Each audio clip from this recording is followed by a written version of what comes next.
there's an incoherence that lies at the bottom of it, and it is simply this: how can you make human life better without making better human beings?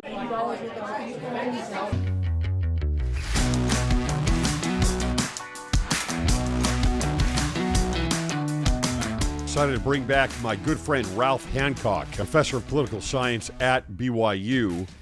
He is one of the smartest people that I know, and I love these discussions with him because he really digs deep into the DNA and the foundational levels of these political issues that we're dealing with that have so much to do with our personality and human nature, and moving too far into compassion sometimes and having that cloud our judgment of truth.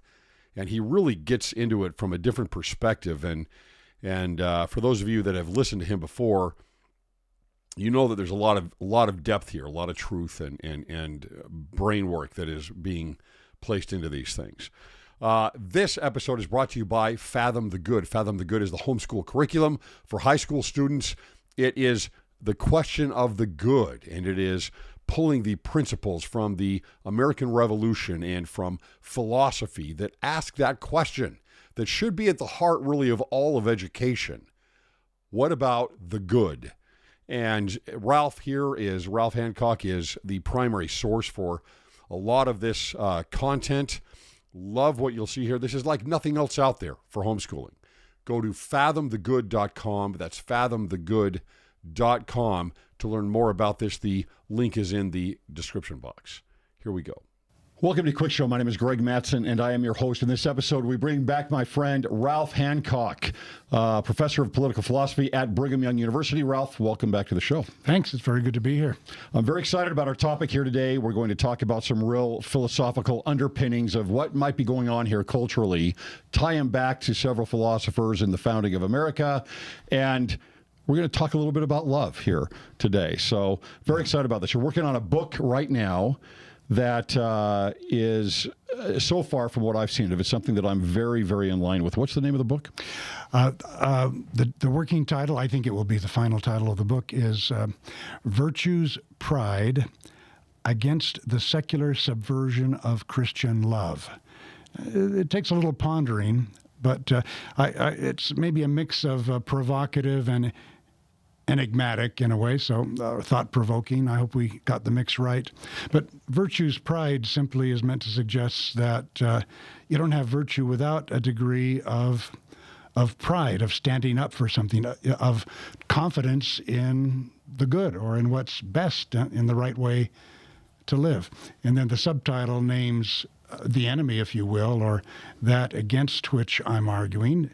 And it's a topic that that I've heard you address more than once, against the secular subversion of Christian love, against love divorced from virtue and from God, essentially, against a teddy bear Jesus, against love as reduced to humanitarian compassion or the liberation of self-expression, and those two kind of go together. So that's the title, and there is a little synopsis in explaining the title of what the book is about. Well, there's a lot in this that we could come, I don't know exactly where to actually approach this or to start this, but I'm going to go with this. Yeah. I want to talk firstly about the alliance here. You talk about virtue and its the necessity of pride with it. What is the alliance you speak of with religion and virtue, and why is that so important? Yeah, I insist on, I actually coin a kind of term, virtue religion, virtue-religion, which, and I do it, again, provocatively, because I know it's almost an invitation to ridicule, which is a telling point, actually. It's telling that we or many sophisticated intellectuals or academics, or many refined souls in general, might be inclined to be suspicious of any too close association between religion and virtue. That would signify self-righteousness. That would tend to contaminate religion with the pride of a particular culture or the confidence in a certain understanding of virtue or something like that. I'm leaning right into these objections and to this possible ridicule. I mean to provoke them and answer them in a few hundred pages. By the way, we should mention the book is actually finished in the sense that I just finished the revisions for the publisher, University of Notre Dame Press, and was writing the acknowledgments page, the last thing to write today. So it's finished, but it's an academic press, and I'm kind of backed up behind a line of other books in this series. So it won't be for a few months, a month at the very least. But it's good of you to give me a chance to talk about it. So I'll ring you again to pitch the book when we can actually link to the sales point of it. Yeah, absolutely. In the meantime, I really do want to talk about this. Yeah, it's kind of interesting that you bring up that religion and virtue, that coupling would be ridiculed. Does that make sense to you? No, it makes perfect sense to me, but it shouldn't. Right.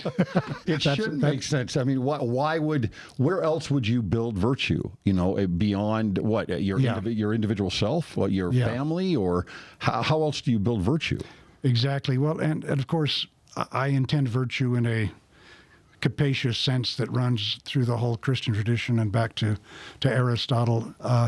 In particular, so not narrowly associated with sexual purity, for example, but virtue actually mostly associated with action, with the active production of the good, you might say. That's what interests me most. But the reason, it's a historical story in itself to explain why the term already sounds faintly ridiculous. Here would be a short explanation. Because we've learned to, especially the most, the intellectuals and the most refined souls among us, have learned to understand religious truth, or let's say our relationship with Christ, to be specifically Christian, as somehow so far above the realm of practical virtues, so transcendent and so dependent upon grace as opposed to nature or as opposed to anything within our own control. We've learned to see, to situate religious meaning in so transcendent a realm that to be reminded of the practical bearing of religion and the indispensability of morality as, part and parcel of any, how shall I say it, any effective, any really practically meaningful religious viewpoint, that now seems foreign to our sensibilities. Does that make sense to you? Yeah, it does. I think especially in an academic world. Yeah. I would say, yes, that's definitely true. You talk about, you borrow a little bit from your friend Daniel Mahoney. Mm-hmm. Is this a book or a paper? The Idol of Our Age. This is a book. It was new when I started writing my book, so it's a few years old now, but it's quite new. The Idol of Our Age is the title of Daniel J. Mahoney's book. You won't have trouble finding references to it. And by the way, my friend Dan is all over the, the editorial pages and the opinion magazines with some very eloquent and learned contributions to contemporary debates and so forth. So Google Daniel J. Mahoney. You will be rewarded. But in a way, my book is a sequel to his, a complement to his. Here's what I've done. I have sort of tracked his argument that lays out the problem of the idol of our age, and this idol is precisely this idea of love as divorced from virtue or from, let's say, the concrete acts and character traits that build a good life. The idol is the secularized humanitarian understanding of charity as, well, compassion. charity as focused only on the material side of human well-being, which of course is not a negligible side, but it's just That's a side. usually what we think of when we think of humanitarian.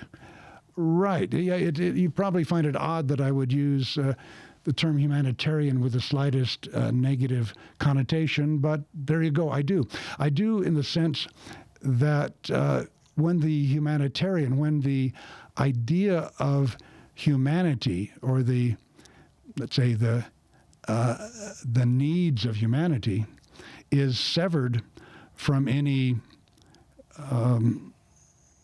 higher orientation, from any understanding of the intrinsic goods of character and of our necessary relation to a higher being, to God. It's quite the question of the two great commandments and their relation, which Elder Christofferson especially and others have addressed in General Conference and at BYU more than once of late. So you could say that what I'm objecting to is the divorce of the second commandment from the first, or the divorce of, it's only been a few minutes, but I'm going to fall into my spatial imagery or spatial scheme.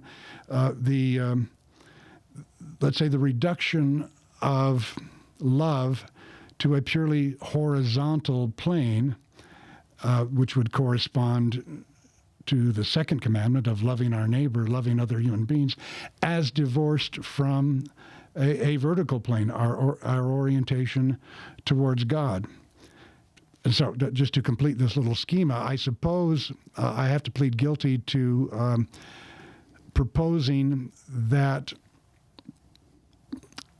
virtue, that an understanding of good character and capacity for active production of the good is essential to our orientation towards God. It's essential to forming the vertical axis, which aligns us with the first commandment. Why is it essential? As an example, let's say that you're just specifically speaking of a secular humanitarianism, material only. Yeah. I mean, isn't that good? What is the necessity there of that vertical for, other than the obvious as Latter-day Saints, as an example, where we're talking about a plan of salvation that we want to follow, but as Christianity as a whole, or religion as a whole, why not just horizontal? Or why not just horizontal? Well, that's a good blunt question. And the answer goes, I mean, we could trace the answer all the way back through the philosophical and theological history of the West. I won't put my professor's hat altogether on and attempt anything like that, but you could begin with Plato and the argument that that bodily desires are inherently unlimited and tyrannical and cannot finally satisfy us, so that to seek the human good in the form of a purely materialistic understanding of human nature is to condemn oneself to like an infinite project, and one that we have learned in the 20th century has totalitarian implications. Let's see, if the meaning of human action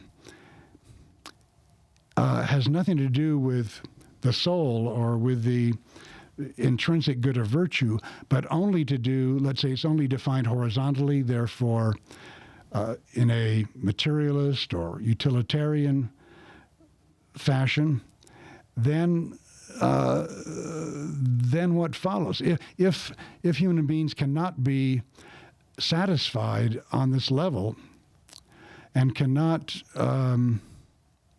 organize their practical lives with reference to bread alone, that means that the project is an infinite and a violent project, which would justify the attempt to to remake human nature, to create a new human being, which, is the explicit project of Karl Marx and Vladimir Lenin and of the Soviet Union, and not only, of course, of this version of the materialist communist project. So how am I doing so far? Yeah, so it's been tried. The horizontal only has been tried several times. Yeah. Yeah, it doesn't usually work out very well. And there's an incoherence that lies at the bottom of it, and it is simply this: how can you make human life better without making better human beings? That's what it all comes down to. And maybe that doesn't even sound paradoxical to some moderns or to some of your viewers, but it should, because that is to say, if you believe, and not only as a matter of scripture, but in a way of natural experience, that you have to be a good human being in some way to be a happy human being, then the project of making human beings happy or satisfied or liberated, or whatever term you use, without making them better is a fool's errand, and one that turns by a necessary logic to violence. So it seems then that as you speak about this, the horizontal, let's call it, well, actually, I'm not going to do that, but there is a love that is purely to mankind, and if it is untethered from a love of God, then it falls apart, right? If there is no tie to a love of God and virtue in this, other than, I use this example often. It's kind of like some people will say, are you going to be on the right side of history? You need to do this because otherwise you're going to be on the wrong side of history. And I think back to October of 1917 in Russia, and someone saying, don't you care about the poor? Right. Don't you care about the poor? Because this is what we're trying to do. We're trying to help all of the poor and all of the suffering, and we're going to get rid of all of it. And don't you care about this? I mean, that's love, right? That would be.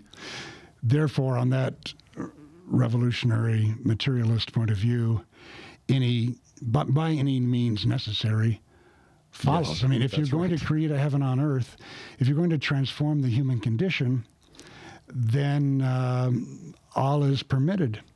But then you have to think, and C.S. Lewis is very strong on this point, as is Solzhenitsyn, unsurprisingly. You have to consider who are the actual agents, the activists who are supposed to be doing this, and what makes them saintly or even trustworthy. To whom do you propose to give this absolute power to remake the human condition and to use limitless violence to create heaven on earth?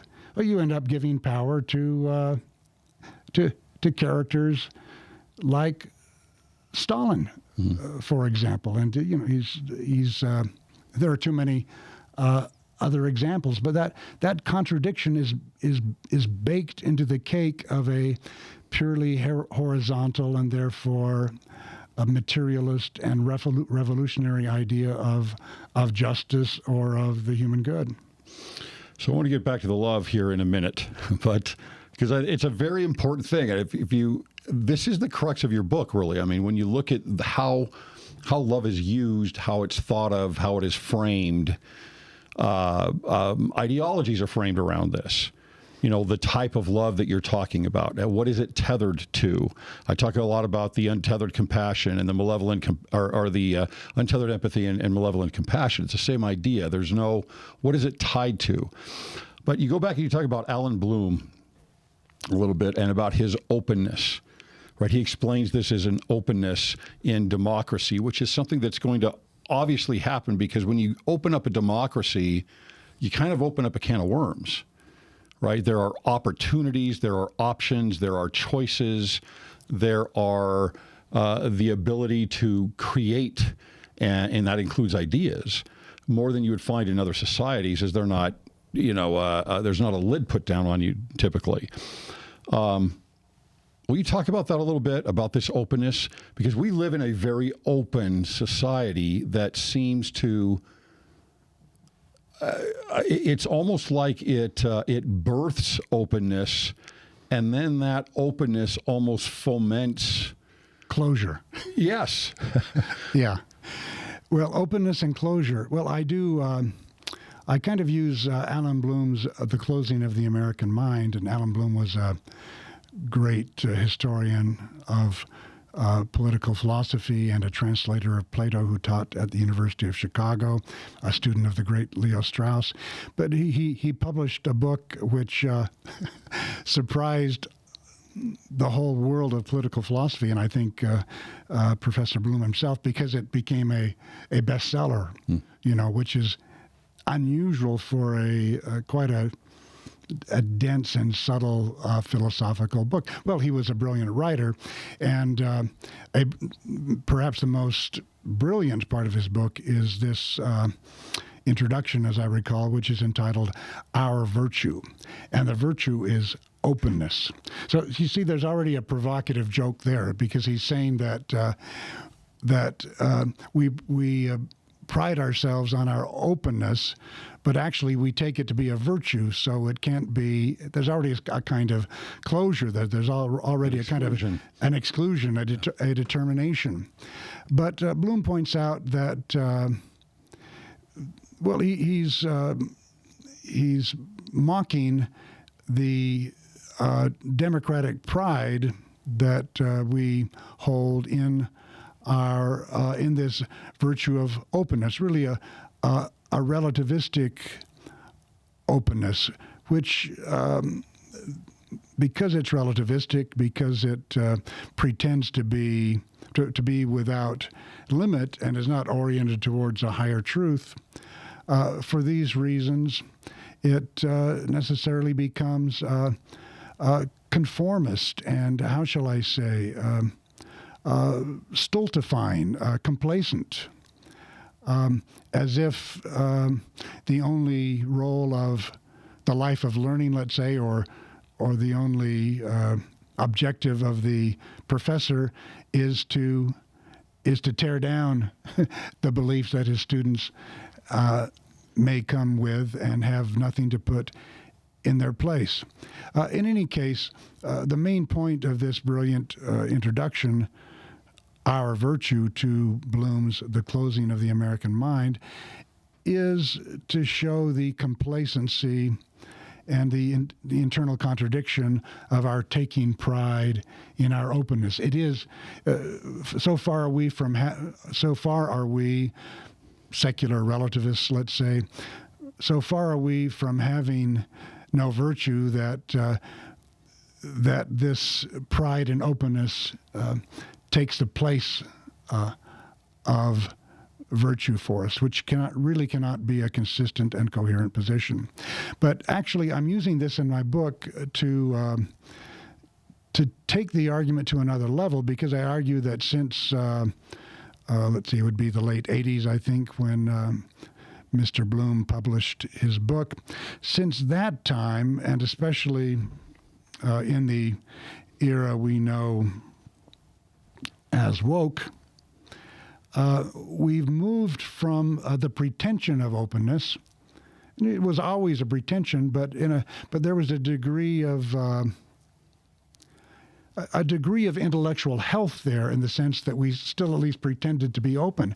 Whereas now, in the age of woke liberationism and humanitarianism, I would say, in the age of the complete prevalence, the complete ascendancy of this horizontal understanding of love that I've pointed to, in our age, you'll notice that even this last residual pretension to openness is gone. And so in a certain way, the very space between religious orthodoxy and commitment on the one hand, and intellectual freedom and philosophical rigor on the other, which was still at least putatively alive, in the academic world. Sought after. It was sought after in the world that Alan Bloom was addressing, with the complete collapse of the idea of truth into this ideological commitment to, let's just name them woke values for now. In this complete collapse, there's a collapse between religion and the ambitions of the intellect, or the desire to know. There's the production of what I, in my, at least a rare attempt of mine to come up with an evocative metaphor. I talk about our living under the mirrored dome which we have erected over ourselves. Any aspirations, any longings, any orientations that seem to be vertical and to lead to questions of God and the higher good are reflected immediately back down on this horizontal plane and cashed out in the language of secular humanitarianism. Yeah, I like that metaphor, and I also like the way you talk about it, because you said you look up at God, at this this mirrored dome, and I think you said she smiles back down at you, immediately giving you the idea, okay, well, this is not God, this is you, right? Or just a kind of a distinction there of what is looking back down at you here. But in a word, and this expresses very well my concern about the utter leveling of the idea of love in this secular materialist humanitarianism. In every idea we might have about the divine or about higher possibilities is immediately tethered to the surface of a purely materialistic view of humanity. Or we bounce off the mirrored dome before we have a chance to conceive of any higher possibilities. And it's, this is the rest of the title, actually, of Daniel Mahoney's book, is The Idol of Our Age, How the Religion of Humanity Subverts Christianity. And so it's interesting, because you're using this also in a way that is very provocative, the term humanity, and actually saying that humanity is what will subvert Christianity. Right? The materialistic portion of this is going to subvert Christianity, or is subverting Christianity.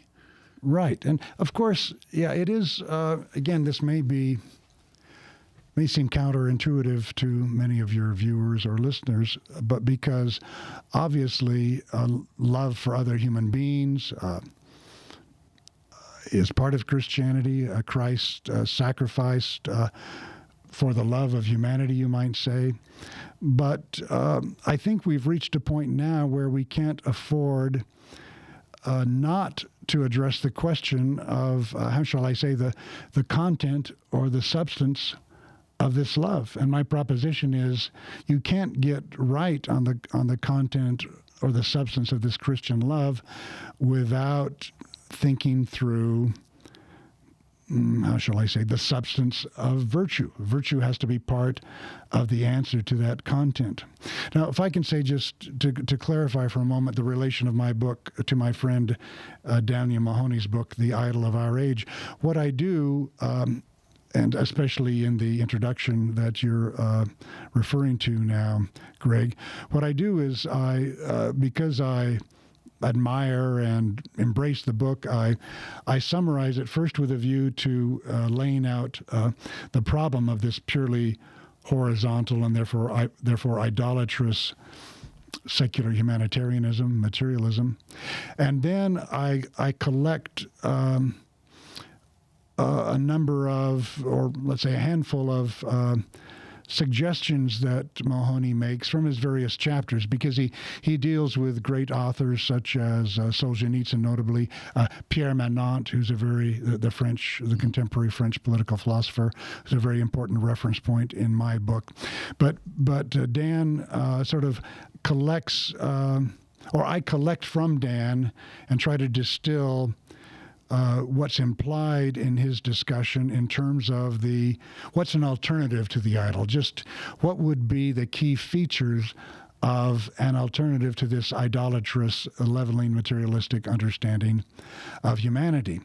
And that's where my book takes off. I'm not sure there's a word in Mahoney's argument that I disagree with, but I assume the task of supplementing his book by pressing to the limit, I'm able at least, by pressing to the limit the question of just what would we need to give a rigorous and coherent response to this interpretation of love. I think many friends of traditional Christianity and traditional virtue will probably readily agree with Mahoney that something is missing, something even is perverse in this kind of secularized Christianity.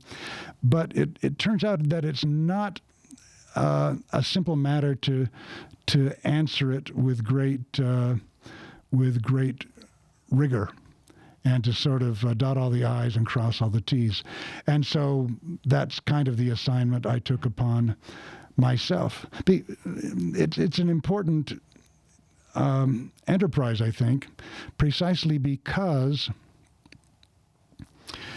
the argument on Christian grounds for the argument that Christian love cashes out as a concern for humanity, as concern for the humblest, as concern for the lowest, has a lot of traction. And to show just where it goes wrong and needs to be corrected and supplemented by something grounded in virtue, well, that I think is a challenging argument, and that's what I undertake in my book.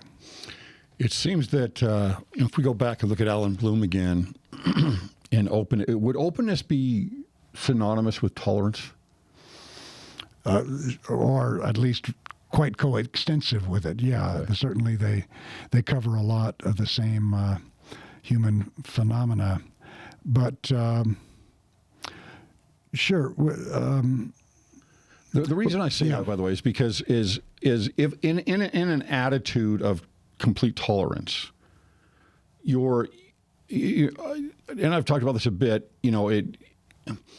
when you define something, you also define what it's not, right? If I'm going to put a circle around, this is what this is. Yeah.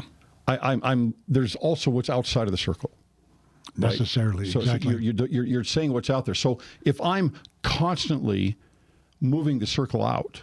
Yeah, being more inclusive, right, with everything. Yeah. But not just constantly moving out so that the circle is now further out, but the complete attitude of always widening the circle. That becomes the substance of activity in a way. That becomes the substance of activity, but it also says it's all there, therefore, what is virtuous about it? Yeah. I've included everything. How can there be something that is virtuous and something that is not virtuous? Yeah. Well, when you refer to these, the widening circle or the imperative of inclusiveness, again, we're talking about the horizontal dimension, which is obviously a true dimension of Christianity. Sure. I'm just arguing, we can't forget the other dimension. It's a true dimension. It's a lower law, in a sense. To some degree? A lower law. Well, if we're looking at materialistic anyway. If it's interpreted in a materialistic fashion, it's certainly lower. But the imperative of inclusiveness is part of Christianity. But you name the problem precisely when you point out that we have to be including those we love in something. And so, in a way, the question of my book: what is that something? What is in a way, the minimal content of the something in which we would want to include those we love.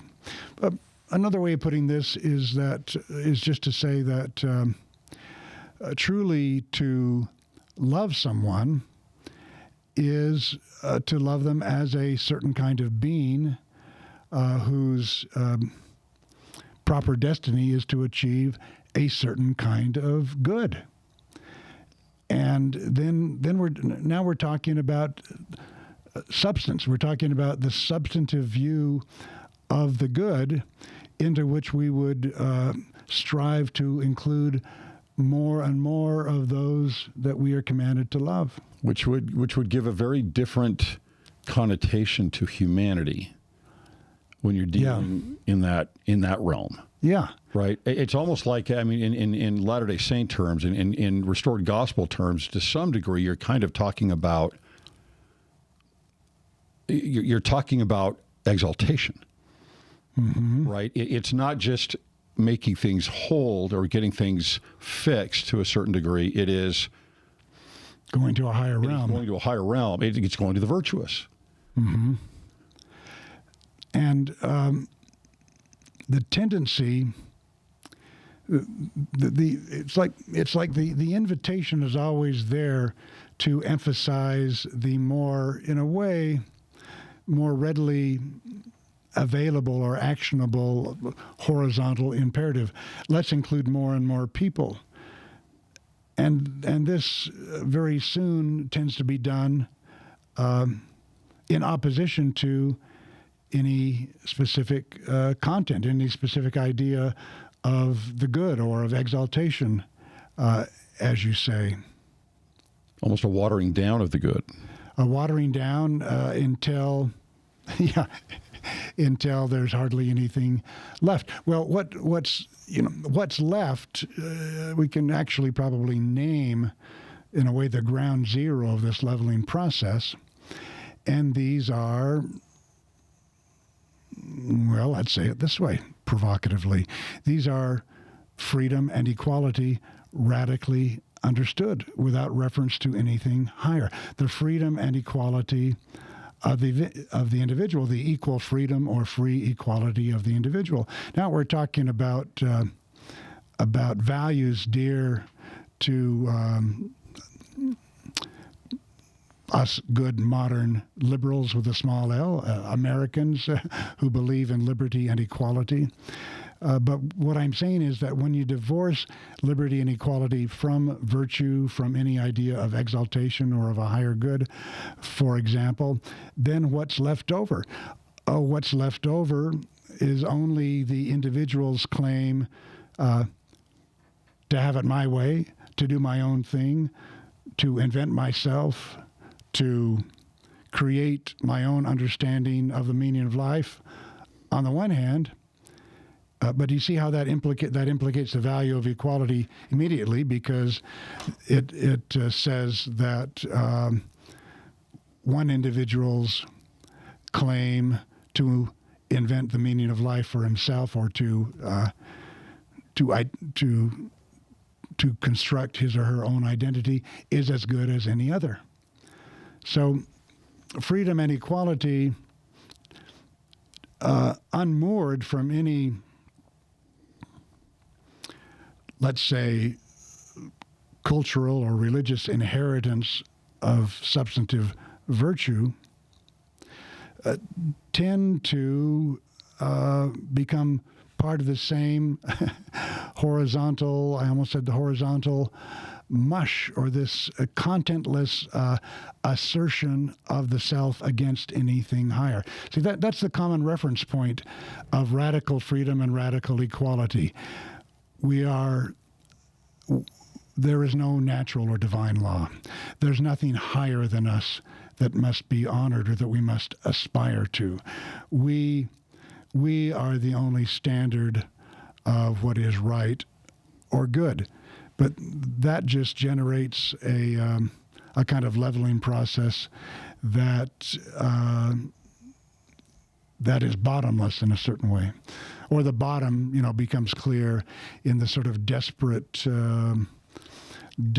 claim to invent oneself and to deserve equal recognition for whatever I decide that I am. That sort of defines the woke attitude.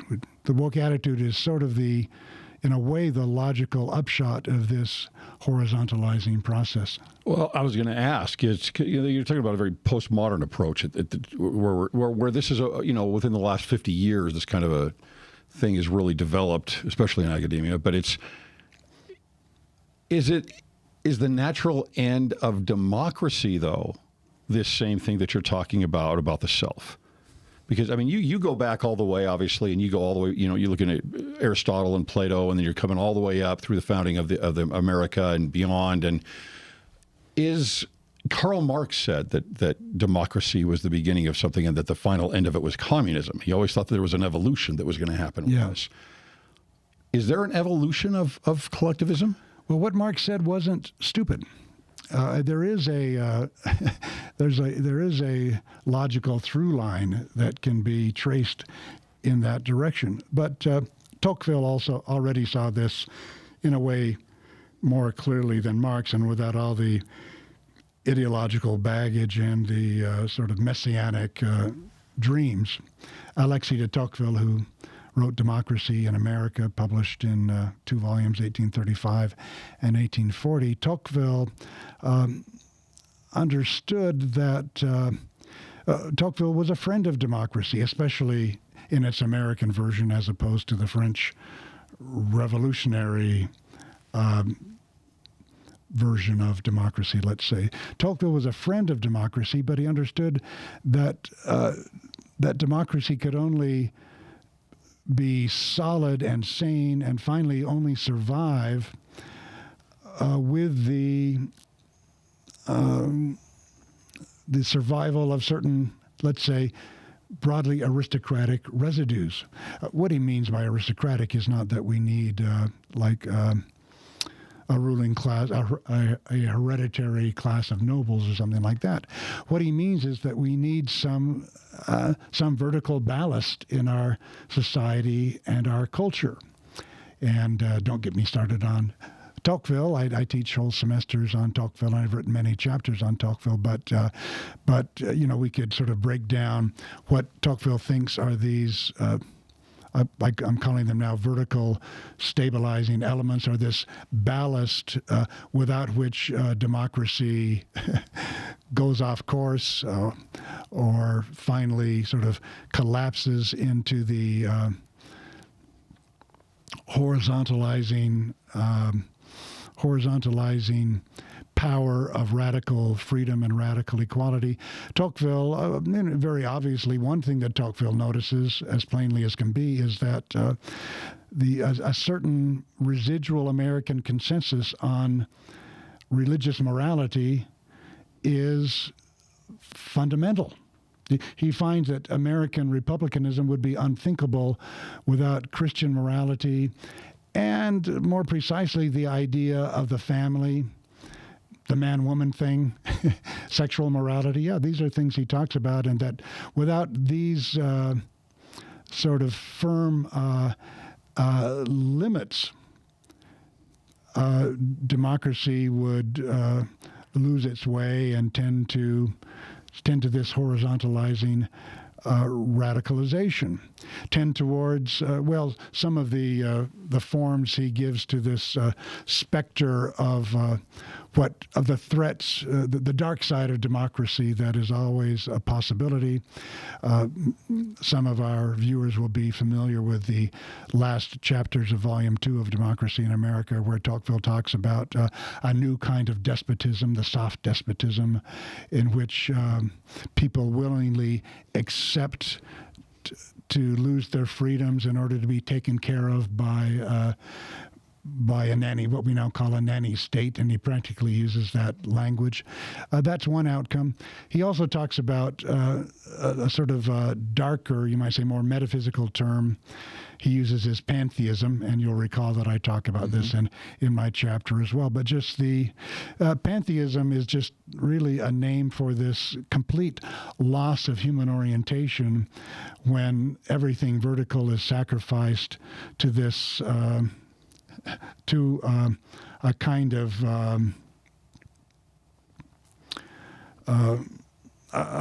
of whirlpool, you might say, of the purely horizontal motivation. Everyone demanding more freedom, more equality, everyone demanding more recognition in the eyes of others without having any common ground upon which to judge that recognition, on which to evaluate the actual characters of human beings. Some kind of objective truth that's... Right, an objective truth. But maybe here's where I need to introduce a challenging point, because it's hard to define it without courting controversy. I do believe in objective truth, in natural and divine law. But one of the factors that, for example, that Mahoney and Pierre Manent, whom I've mentioned, that's M-A-N-E-N-T, by the way, from whom a friend from whom Daniel and I have both learned a lot. But one of the great themes of theirs, and it's also a theme of Tocqueville, is the need for mediation. The need for mediating institutions. Now, concretely, this would mean, in Tocqueville, for example, that to resist the sort of leveling tendency of democracy, we need families, we need churches, we need associations, we need local governments. And therefore, he celebrates the decentralization of American democracy. We need practical experience in local governments. We need all these sites, you might say, of mediation. What Edmund Burke, I suppose a generation before Tocqueville, or a little more, Edmund Burke referred to as little platoons. You know that beautiful phrase that in Burke's critique of the French Revolution and their abstract, let's say, very horizontal rationalism, Burke insisted, no, a free society cannot exist without little platoons of families, churches, associations, guilds he would have had in mind, like merchant guilds, and so forth. And tradition-supported human associations. Well, that's what I'm talking about when I use the term mediation. The reason I bring it up in response to your appeal to objective truth, with which I couldn't sympathize more, but I think it's important to recognize and to and really to be, not to only to tolerate, in a way, to embrace the necessity of mediation by inherited social structures, mediation by politics, by being part of a country, you could say patriotic, country-centered mediation. We would like to think that all of our vertical orientations are completely pure and objective, but I think Burke and Tocqueville, for example, and for that matter, Aristotle and Thomas Aquinas, we could throw them in too, or we could talk about more recent authors as well, but the astute students of morality and society have always recognized that morality is always going to be mediated by the particular forms, institutions, inherited ways, norms, customs of a particular society. So that those who wish to purify our moral, religious, you might even say familial norms of any mediation are actually wishing for their destruction. I'm going on rather long on this, but it's an important point that isn't easy to explain in a few words. But for example, we can just take this happens with respect to the idea of the family and its critics, because of course the family is very central to LDS belief, to the LDS idea of eternity, but the critics of this great theological weight that we put upon the idea of the family, will say, not without some justice and insight, wait a minute, what do you mean by family? Family has been variously defined throughout history. And when you're talking about the family, I've heard it said more than once, for example, the Latter-day Saint idea of the family is really asking us to accept a kind of to stop history, like say in the 1950s with Leave It to Beaver or something like that. But this is just one, historically relative, a culturally specific form of the family, and there is no absolute family as such. But there is an order, correct? I mean, there is a man and a woman and a child. Right, that's the core of it. Then questions arise as to, obviously, first of all, how the authority of the man and the woman, or the various roles or occupations of the man and the woman. All these questions arise. Or is this family?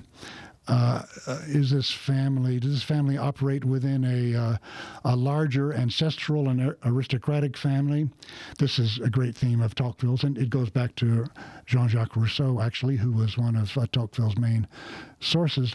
But, Tocqueville is very aware that the American family is very different from the aristocratic family that of his countrymen and his own, ancestors and indeed parents. It's a much more nuclear family, and he praises it as it lacks some of the austerity and, how shall I say, patriarchal authority of the aristocratic family, and some of the great sense of continuity and honor, but it's sweet, and it's closer to nature in a way.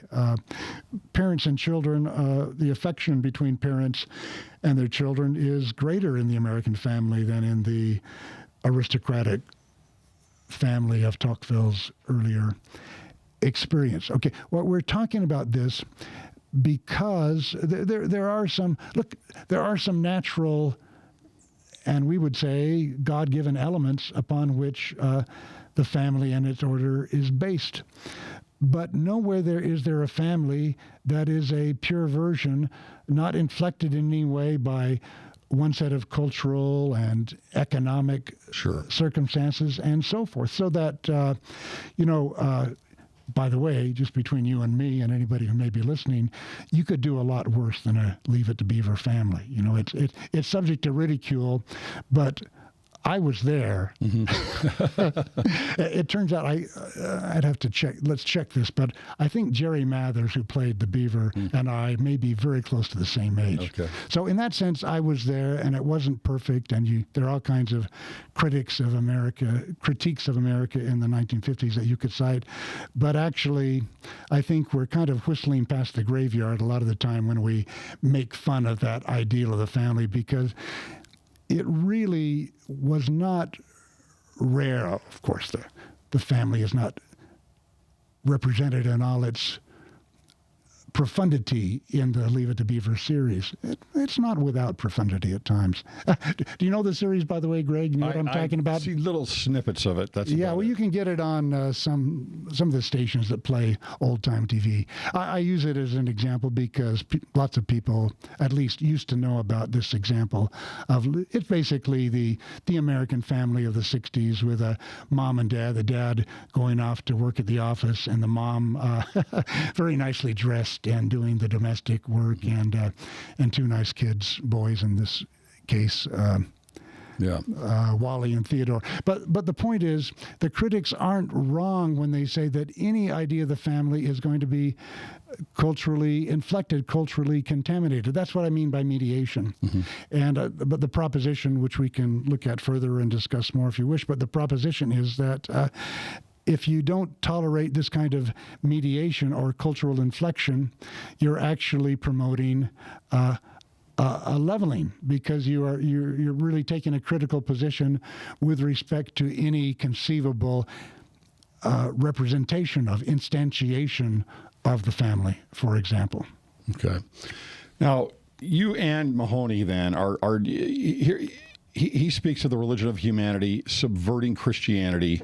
You speak of an alliance of religion and virtue, okay? Yeah.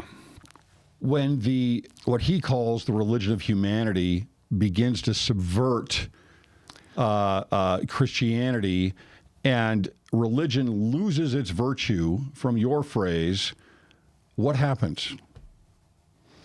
Well, you just have the weakening to the point of extinction of what we've called the vertical, and the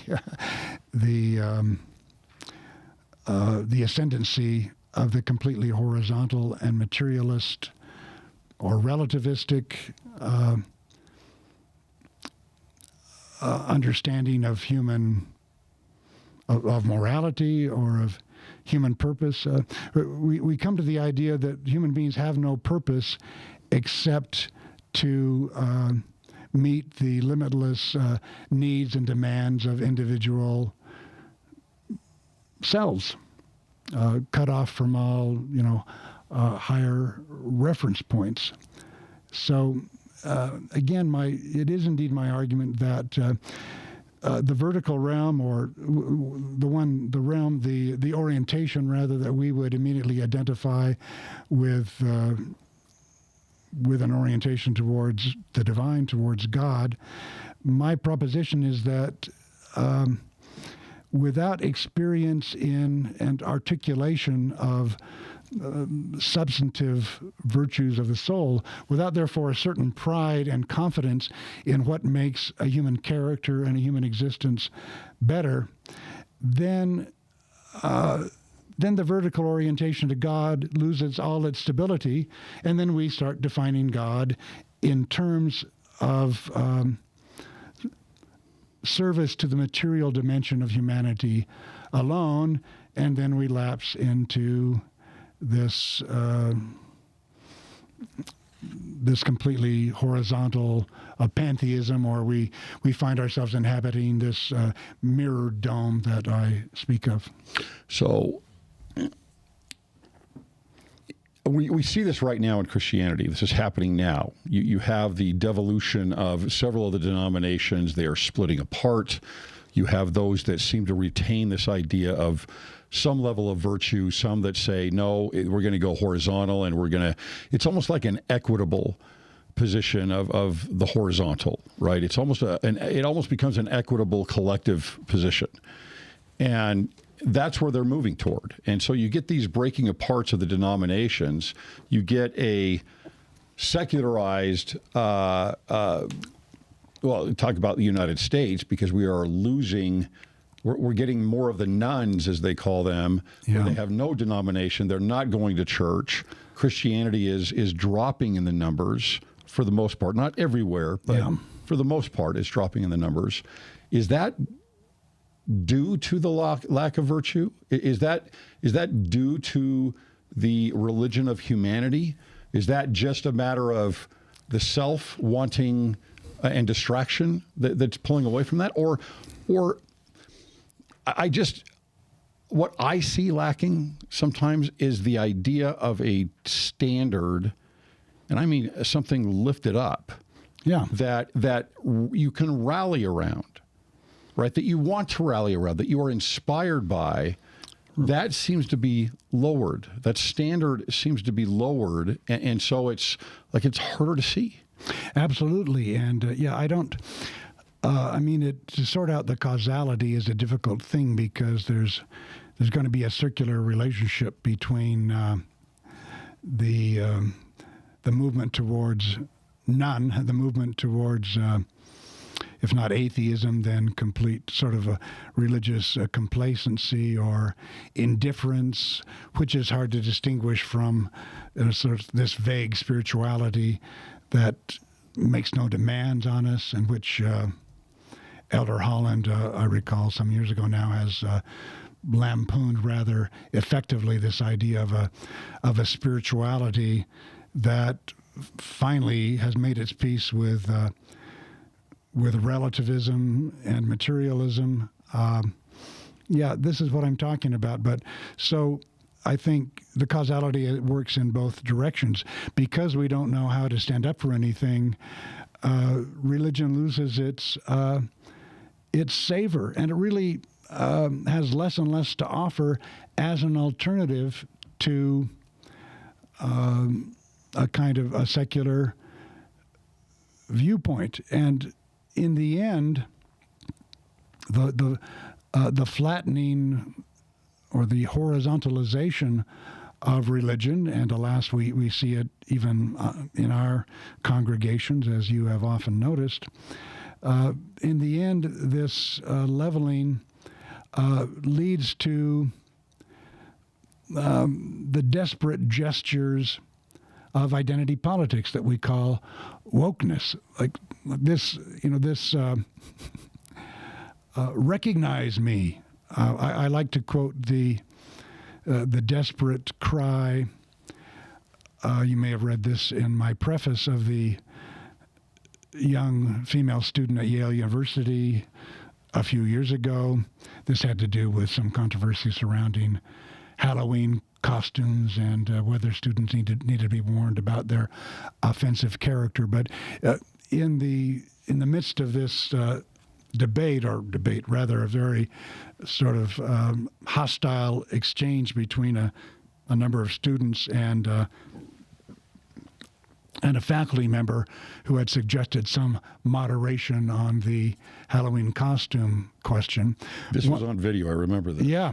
You can look up a video of this at Yale when the professor just tried to stake some vertical ground, saying, well, this is a university. This is about the pursuit of truth. This is about intellectual standards. And this female student, unabashedly, I think she spoke for, hopefully nothing close to a majority, but too many young people today, and not only young people, when she cried out, how did she say it? This is not education. This is not about what you. This is not about the academic endeavor you say it's about. This is about making a home for me. Mm-hmm. This is about me being at home. This is about me being recognized. This is about everyone loving me and nobody loving me in the sense of recognizing, in the sense of assenting to me, in the sense of not being an obstacle to my assertion of my own desires and my own identity. And that's what our community, even a university, is about. This is about a home. How did I get off on this question, Greg? Because this does express, in a way, the core of this horizontalizing process. When there's nothing left but this incoherent and practically formless demand to be recognized and therefore to be at home, this demand in a way to never leave the womb, but to be completely safe and protected. Think of safe spaces. This desperate sort of quasi-religious yearning expressed in the most formless and really vulgar way, that's the ground zero of the horizontalizing process that I'm talking about. So then there's going to be a gap, right? Because if you've got a devolution where you're moving from a vertical to a horizontal, there's a loss of virtue. I think there's a loss of truth along with that.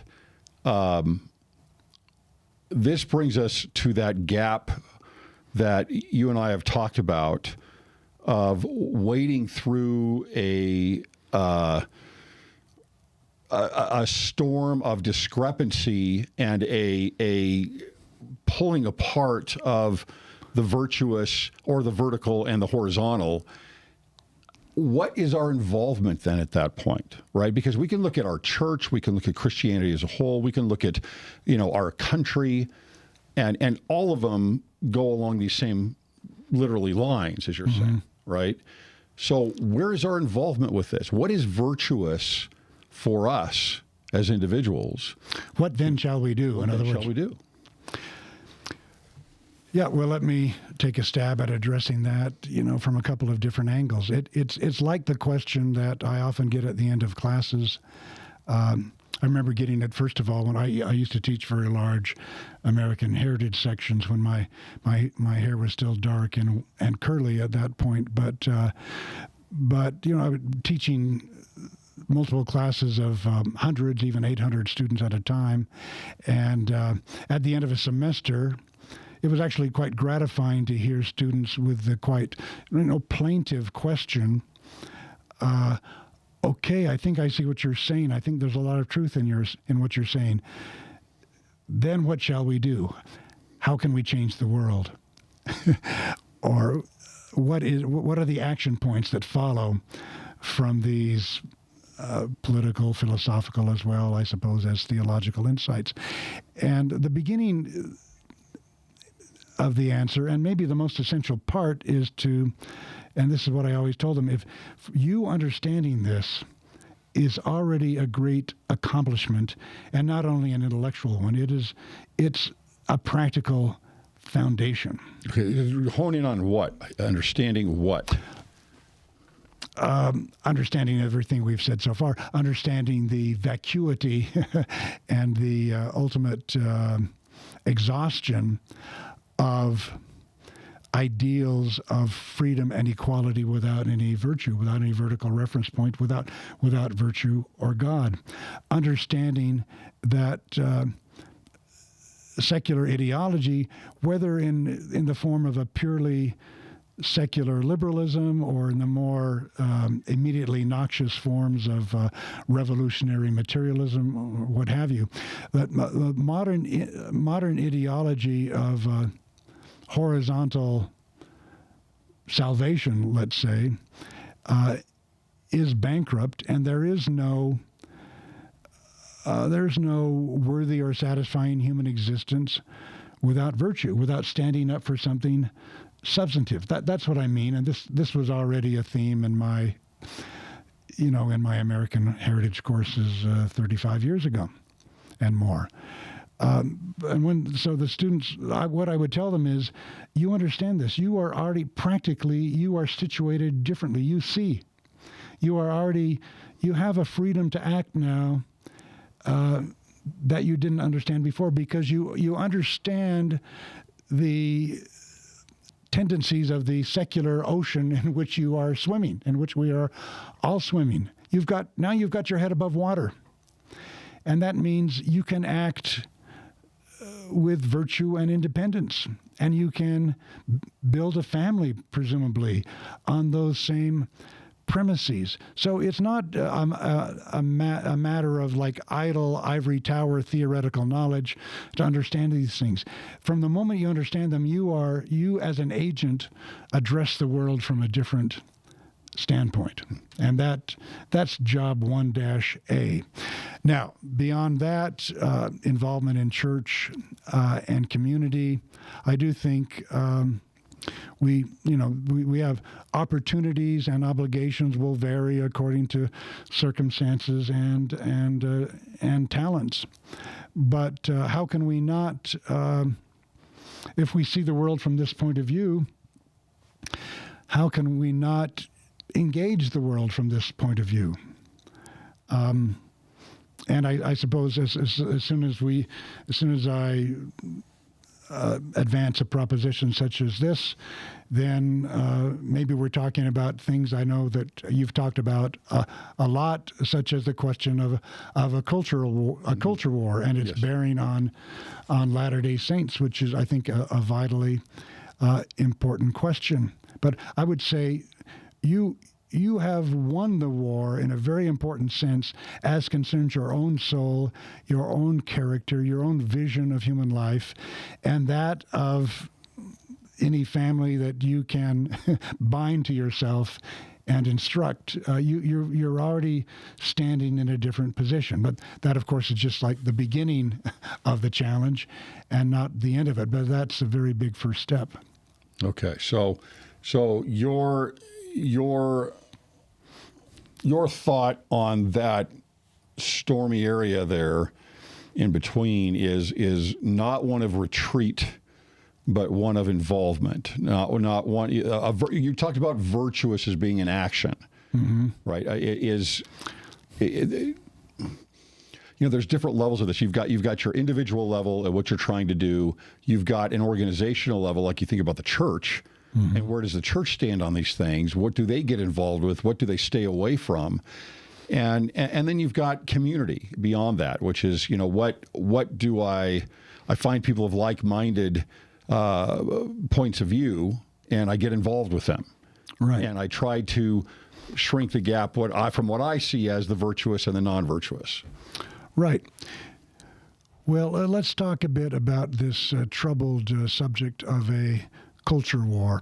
It's all too obvious now that the term is mostly used derisively by those who want to dismiss it or ridicule, as if anyone who would be engaging the culture in order to try to contribute to a sounder culture and society and political order, as if any such person is motivated by some silly preoccupation with these ostensibly meaningless wars or conflicts, and maybe conflicts that people get involved in because they're just nasty people, or they like conflicts, or they're just swept away by emotions and battles that finally aren't important. Well, that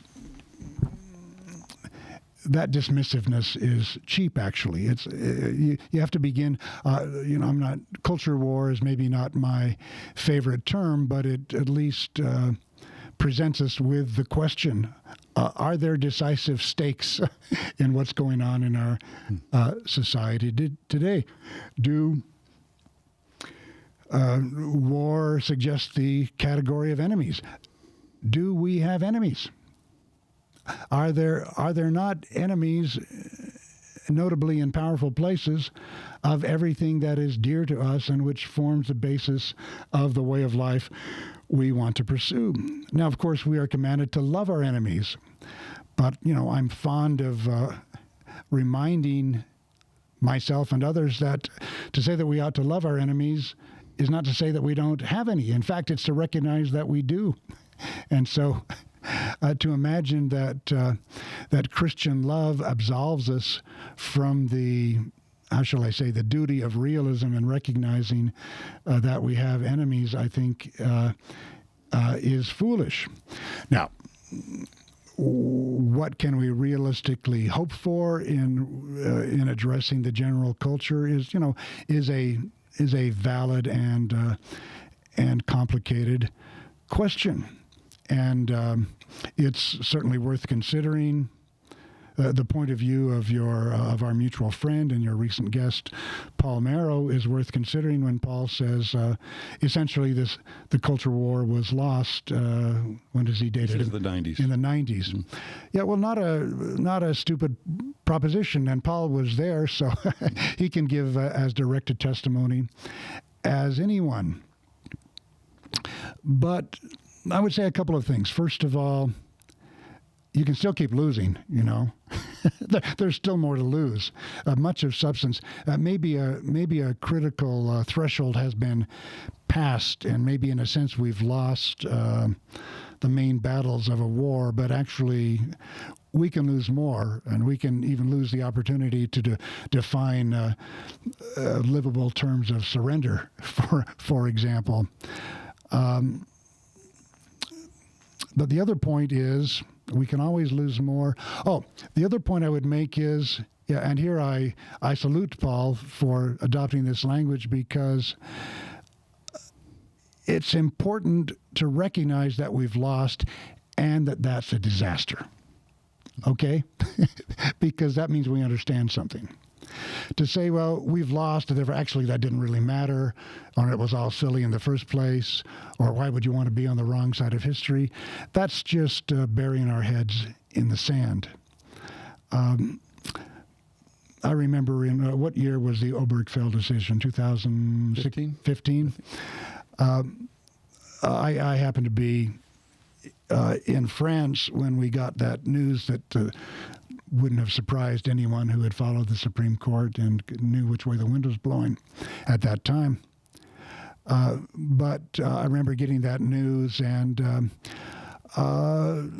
again, I wasn't surprised, but I did regard it as a threshold, and I was tempted to say I'm a professor of politics and political philosophy, but that game is up, or the room for maneuver in terms of substantive, like moral foundations of a sane and stable political order. The room for maneuver has just been drastically diminished. Maybe we've lost on the most decisive question, and so I totally understand the disposition of those who say, let's withdraw. There are better ways to use our time, and maybe it's actually not good for our peace of mind and character to be engaged in these conflicts. At the same time, I think it's important to recognize that we've lost, and it's a disaster. Well, here's what I start thinking. I think I get to this point, and I'm like, okay, I understand the idea of, well, you're not going to. There is an arc of progressivism, which is on the march, and it's always on the march, and it's not going to stop. And maybe there is simply the idea that we're going to push back here and there and create a little bit of good and order and virtue at times. But I come to the practicality of this, and that is things like, okay, well, your kids are in school, and there are certain things that are happening in school. Do you just allow that? Now, there's two options. Yeah. You can go out. Well, I guess there's three. You can allow it. Two, you can go out and fight it, right? And try to create some influence in your community. In the public schools. In the public schools, right? Or three, you can retreat. Yeah. Right? So as Babylon encroaches on all of our institutions, do you just retreat and say, we're going to pull out of this because now it's all Babylon, and we need to create our own safe space, and pull those circles back and retreat? Or do you say, well, it's not just about me and my family, and maybe it's not just about the church even, it's about all human beings and my neighbor and everybody else. Yeah. And do I have any responsibility for them? That's where I always have a problem with this argument, is I feel I know people that aren't my family. I know people that aren't members of the church, that are friends. Yeah. Do I simply retreat on this, or do I have some type of a responsibility to help their lives and their communities and their families? Well, obviously, I more than respect, I admire the choices of those like Paul who retreat to a homeschooling strategy, in the case of education. Yes, absolutely. For example, and prioritize their family as the number one little platoon in which it still must be possible to cultivate some virtue, if I may put it that way. At the same time, a couple of problems or reservations. The one that you just mentioned is that, are we really utterly indifferent to to our fellow citizens and the world in which they live? Are we willing to write them off to that degree? I think you've already mentioned the example of I'm forgetting what was Mormon, not Moroni, wasn't it? The Mormon who just couldn't take any more of this people he was leading and had to step back. But then the Lord commanded him to take the reins once again, and even in this ill-fated military struggle. So that's a pretty stark and challenging example, isn't it? I would say we're not quite there. I would say that well, I'm going to paint with broad brushstrokes, but we need to achieve some clarity on these matters. I would say that our elites, academic, media, entertainment, legal in very large part, are quite corrupt, and maybe in certain cases beyond redemption. And what that means, alas, is not that the people, the non-elites, the base of the populace, you might say, it doesn't at all mean that they're not touched, because the elites are those who define our language and our basic categories.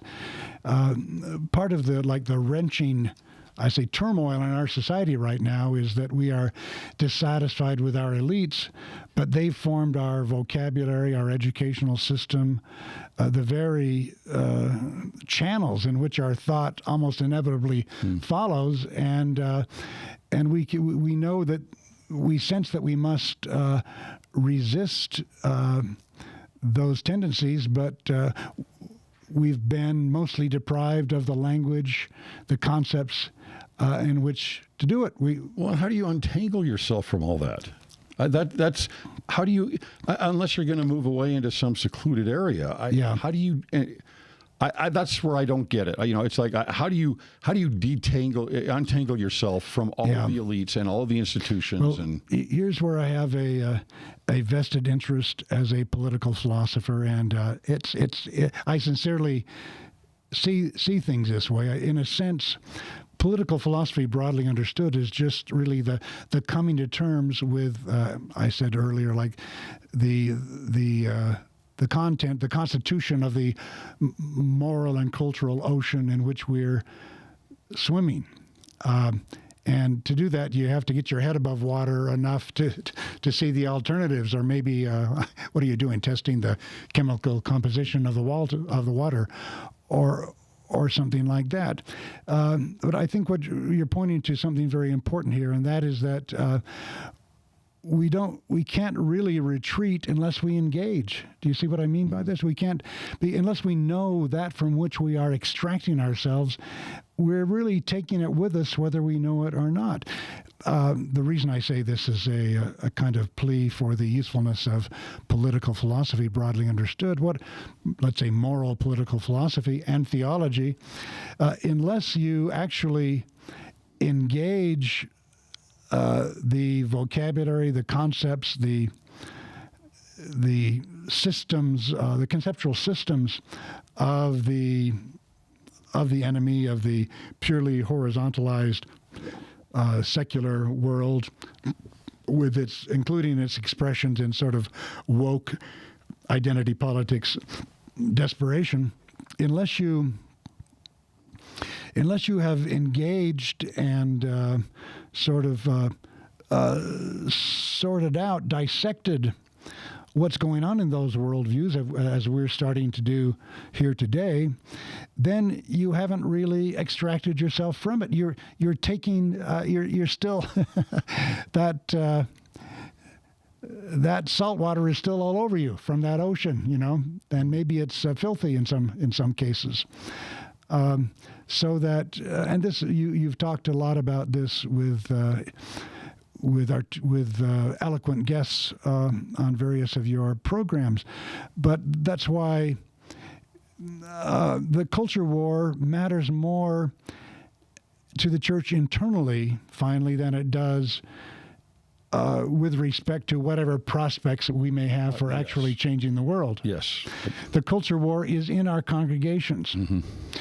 And I salute those like Paul and Sister Marrow, who retreat into their family with a very, how shall I say, I almost said conservative, let's say a very solid and no-nonsense understanding of the gospel, and they raise their family in that way.